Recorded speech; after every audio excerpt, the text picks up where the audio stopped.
पिछले 2.5 साल में जब भी आप सभा करते हैं, आप एक ही चीज से शुरुआत करते हैं। आप कहते हैं मैं ये नहीं कहूंगा मेरे को वोट डालो, मैं ये नहीं कहूंगा, बस इतना कहूंगा कि भाई अगर आपको गरीबी से निकलना है तो ये आपका फॉर्मूला है। फिर आप उनका टेस्ट लेते हैं। आप कहते हैं कि आप जात पे मत वोट डालिए, आप हिंदू मुस्लिम पे वोट मत डालिए, आप राम मंदिर पे वोट मत डालिए, आप 5 किलो अनाज के लिए वोट मत डालिए, आप मुफ्त के सिलेंडर के लिए वोट मत डालिए। तो वोट डालेंगे किसके लिए? वो जो आपने बात कही सिर्फ बिहार में ही नहीं, जनरली लोकतंत्र से जो लोग जुड़े हुए हैं पूरे देश में, बहुत इंटेलिजेंट लोग भी अपना ज्यादा समय इस बात पर लगाते हैं कि वोट किसको दिया जाए। जबकि मेरी अपनी समझ ये है कि वोट किसको दिया जाए इससे ज्यादा महत्वपूर्ण है कि वोट किस बात के लिए दिया जाए।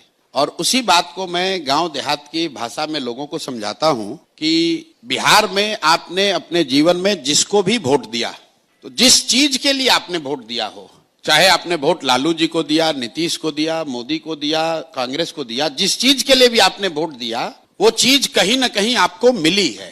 ये लोगों का पहला होता है कि वोट किसको दिया जाए, किस पर भरोसा किया जाए। लोकतंत्र में इतनी अच्छी व्यवस्था है कि आपको भरोसा करने की जरूरत ही नहीं है। आप अपना विषय ठीक चुन लीजिए और जो उस समय में अच्छा, समय काल में अच्छा लगे उसको वोट दे दीजिए। ज्यादातर संभावना है कि वो काम आपका हो जाएगा। और मैं बिहार के नजरिए से गिनवाता हूं कि भाई अगर आपने 5 किलो अनाज के लिए वोट दिया है मोदी जी को, तो बिहार में चाहे किसी की सत्ता हो, बिहार में चाहे जितना भी भ्रष्टाचार हो, 4 किलो अनाज तो मिल रहा है। 1 किलो चोरी होता है, भ्रष्टाचार की भेंट चढ़ता है, लेकिन लोगों को 4 किलो अनाज मिल रहा है। लोगों ने यहां पर लालू जी को वोट दिया। लालू जी के लोग यहां आएंगे, कहेंगे कि हमको लालू जी ने यहां गरीबों को सम्मान दिया, आवाज दिया। तो मैं तो मन से उनका राजनीतिक विरोधी होने के बाद भी कहता हूं कि भाई लालू जी को अगर आपने गरीबों के, वंचितों के आवाज और सम्मान के लिए वोट दिया, तो लालू जी के राज में गरीबों को सम्मान और आवाज मिली। बिहार की राजनीति को जो समझते हैं वो जानते हैं इस बात को। भले ही ये अलग बात है कि जिन वर्गों को लालू जी ने आवाज दिया उनको पढ़ाई की व्यवस्था नहीं की, उनके लिए पूंजी जमीन की व्यवस्था नहीं की, उनको रोजी रोजगार नहीं दिया, लेकिन आवाज तो जरूर दिया।